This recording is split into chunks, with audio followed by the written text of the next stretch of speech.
चंद्र की जय। जय जय जय हनुमान गोसाई कृपा करो गुरुदेव जी नाय। बोल सच्चे दरबार की जय। श्री आदिशक्ति गुरु चरण कमलेभ्यो नमः। जय हो। श्री गिरिराज धरण की जय। जय। श्री गुरु चरण कमलेभ्यो नमः। मेरे प्रिय मित्र भाई बंधुओं, आप सभी को मैं आचार्य प्रशांत गुरु श्रीधाम गोवर्धन से जय श्री कृष्ण।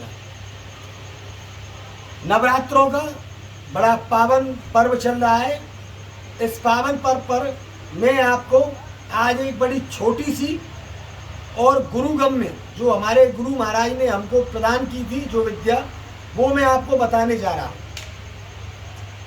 बहुत से भाई बंधु नवरात्रों का व्रत रखते हैं, उपवास करते हैं, पाठ पूजा इत्यादि करते हैं, पर बहुत से भाई बंधुओं पे इतना सब कुछ नहीं बन पाता है। तो वो क्या करें? तो उनके लिए ये है विधान कि वो जितना कुछ कर सके वो करें, परंतु अष्टमी के दिन नवमी के दिन प्रथमम शैलपुत्री च द्वितीयम ब्रह्मचारिणी तृतीयम चंद्र घंटेति कूष्मांडेति चतुर्थकम पंचम स्कंदमातेति षष्ठम कात्यायनीति च सप्तम कालरात्रि महागौरीति चाष्टमम नवम सिद्धिदात्री च नवदुर्गा प्रकीर्तिता। जो नवम मैया है वो सिद्धिदात्री है। आपको केवल इतना करना है, चाहे आप पाठ करो न करो, पूजा करो न करो, व्रत रहो न रहो, केवल नवमी के दिन रात्रि के 9 बजे के बाद आप एक शुद्ध घी का दीपक लें। घी का दीपक लेके और अपनी कुलदेवी के नाम से उस दीपक को अपनी माता रानी के आगे या आपके घर में जो भी कोई ठाकुर जी हो उनके आगे स्थापित करें, अपनी कुलदेवी का नाम लेते हुए। और एक सफ़ेद पर्ची पे, सफ़ेद कागज पे अपनी कोई एक मनोकामना श्री गणेशाय नमः, उसके नीचे श्री मम कुल देव्यै नमः, श्री मम कुल देव्यै नमः, ये लिख लेना है। और उसके नीचे अपनी कोई एक मनोकामना लिख लेनी है। मनोकामना ऐसी हो जो कि नाजायज ना हो, जायज हो। और उसकी तह बना लेनी है, चौकोर। और उस चौकोर तह को बना के उसको स्थापित करके और उसके ऊपर उस अखंड देसी घी के दीपक को स्थापित करना। और अपनी कुलदेवी का नाम अगर आपको पता हो तो उनका नाम बोलते हुए उस दीपक को जलाएं, और नहीं पता हो तो सर्वमंगल मांगल्ये शिवे सर्वार्थ साधके शरण्य त्र्यंबके गौरी नारायणी नमोस्तुते। हे मेरी कुलदेवी मैया, ये दीपक आप स्वीकार करें और मेरी अमुक मनोकामना आप सिद्ध करें। ये कहते हुए आप उस दीपक को जला दें।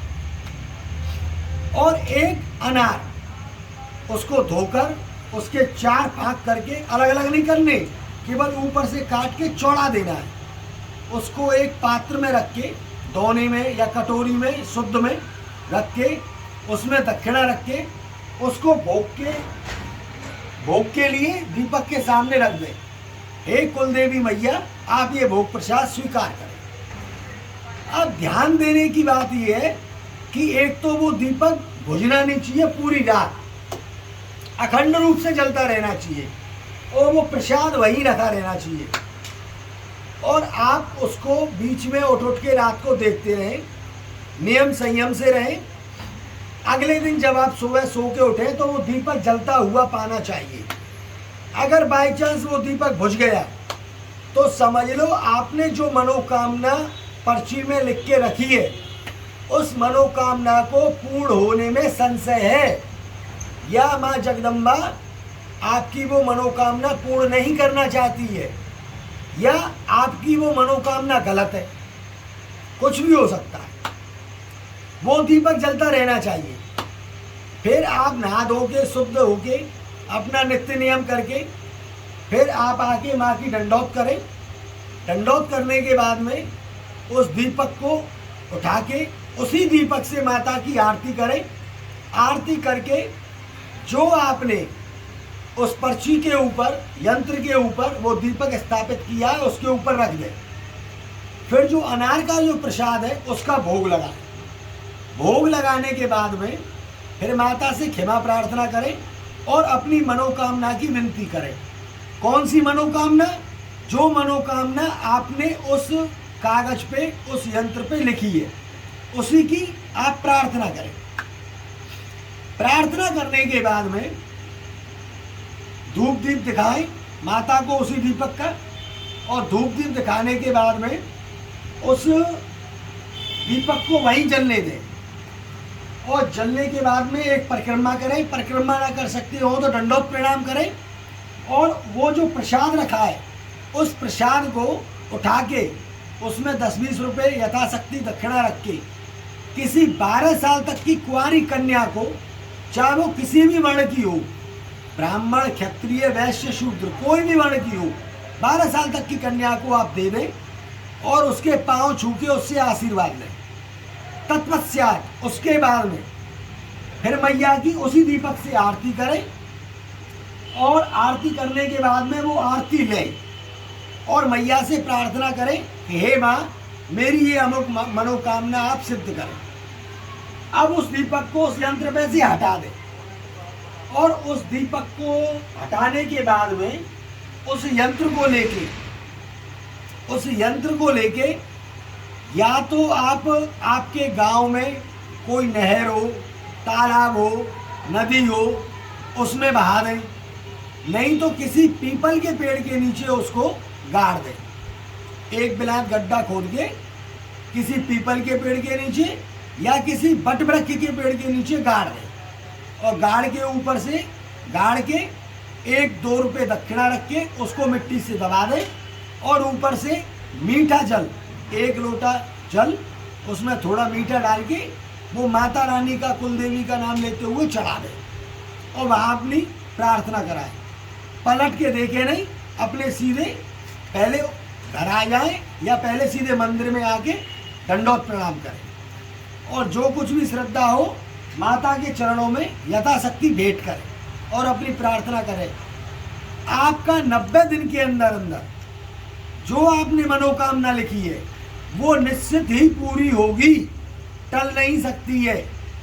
बाई चांस कोई कारण अगर 90 दिन में पूरी नहीं हुई तो 1 वर्ष के भीतर भीतर आपकी वो मनोकामना पूरी 100% सिद्ध होनी है।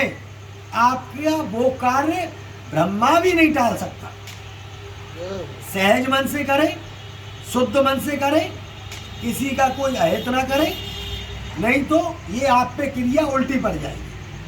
और जिस दिन आप ये करें उस दिन नियम संयम से रहें। ये हमारी गुरु लोगों की बताई हुई परम गुप्त विद्या है और आपकी कुल देवी की कृपा आप पे पूर्ण कृपा बरसेगी, आपकी कुल देवी की आप पे। इसमें कोई संशय नहीं है, 1% भी संशय नहीं है। ये आप करें, इस चमत्कारी उपाय का लाभ उठाएं। माँ जगदम्बा का नवरात्रि का पर्व चल रहा है, करें और आप इसका लाभ उठाएं। आपको हमारी वीडियो पसंद आए तो अधिक से अधिक शेयर करें, सब्सक्राइब करें। और इस विषय में अगर कुछ ज़्यादा जानना चाहते हैं तो आप हमसे, हमारी वेबसाइट पे हमारा फ़ोन नंबर है, आप हमसे फ़ोन करके कंसल्ट कर सकते हैं। इसका कोई रुपया पैसा नहीं है और हम आपके मार्गदर्शन के लिए सदैव तत्पर हैं। मैं आचार्य प्रशांत गुरु, श्रीधाम गोवर्धन वृंदावन से, श्री आदिशक्ति गुरु चरण कमलेभ्यो नमः। जय श्री कृष्ण। बोल सच्चे दरबार की जय।